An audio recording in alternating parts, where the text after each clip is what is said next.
Hello दोस्तों, क्या आप भी एक एजुकेशन इंस्टीट्यूट चालू करना चाहते हैं या कोई एजुकेशन सेंटर या कोई स्कूल या कोई कॉलेज, किसी भी तरह का कोई भी आप काम करना चाहते हैं एजुकेशन सेंटर में और ये जानना चाहते हैं कैसे आप स्टार्ट कर सकते हैं, किस तरीके से आप कोई कॉलेज या स्कूल या कोई कोचिंग इंस्टीट्यूट या कोई कोचिंग सेंटर रजिस्टर करा सकते हैं, क्या प्रोसेस रहता है, क्या डॉक्यूमेंटेशन की रिक्वायरमेंट रहती है, कंप्लीट जानकारी हम आपको आज की वीडियो में देंगे। मैं सीए विनय स्वागत करता हूं आपका अपने चैनल सीए विनय जगदीश में। आज हम एजुकेशन सेक्टर से रिलेटेड किस तरीके से आप काम कर सकते हो by the way of trust, किस तरीके से आप काम कर सकते हैं, हम आपको कंप्लीट जानकारी आज की वीडियो में देंगे। तो चलिए बिगर किसी देरी के आज का वीडियो शुरू करते हैं।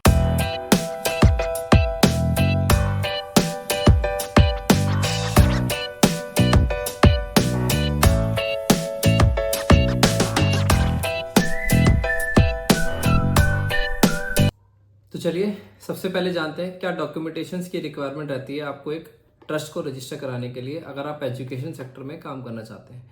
तो देखिए, सबसे पहले आपको आपकी ट्रस्ट रजिस्टर कराने के लिए एक सेटलर चाहिए होता है। वो बेसिकली वो पर्सन होता है जिसको हिंदी में बोला जाता है संस्थापक।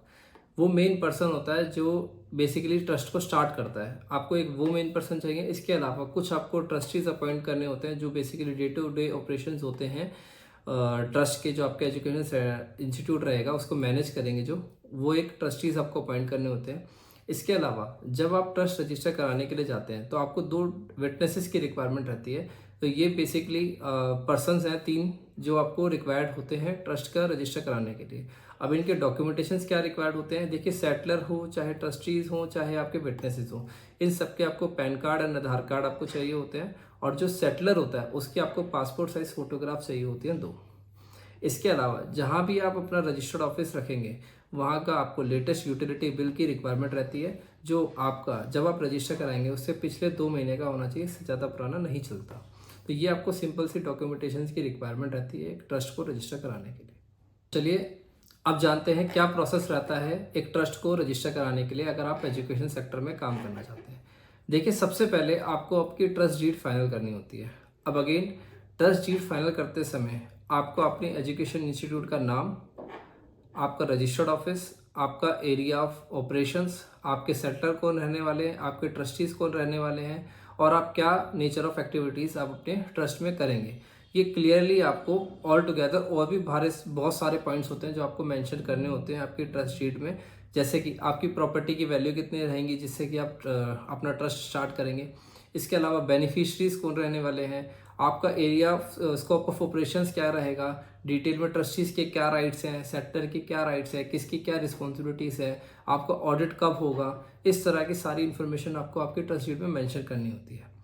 आपके सैंपल के लिए हम एक एजुकेशन सेक्टर में कोई एनजीओ का एक डिटेल ट्रस्ट शीट आपके इस वीडियो में अटैच कर देंगे ताकि आप एक बार ओवरव्यू ले पाए किस तरीके से आपको एक ट्रस्ट शीट बनानी होती है एक एजुकेशन सेंटर के लिए।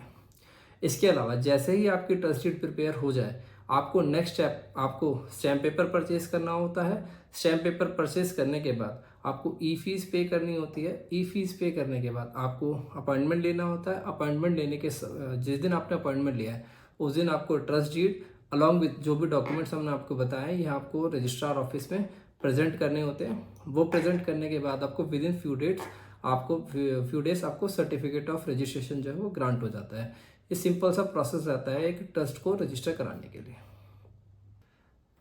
तो चलिए अब हम बात कर लेते हैं क्या कंप्लायंस की रिक्वायरमेंट रहती है एक ट्रस्ट को रजिस्टर कराते हैं जब, उसके बाद आपको क्या कंप्लायंसेस आपके ऊपर एप्लीकेबल होती है।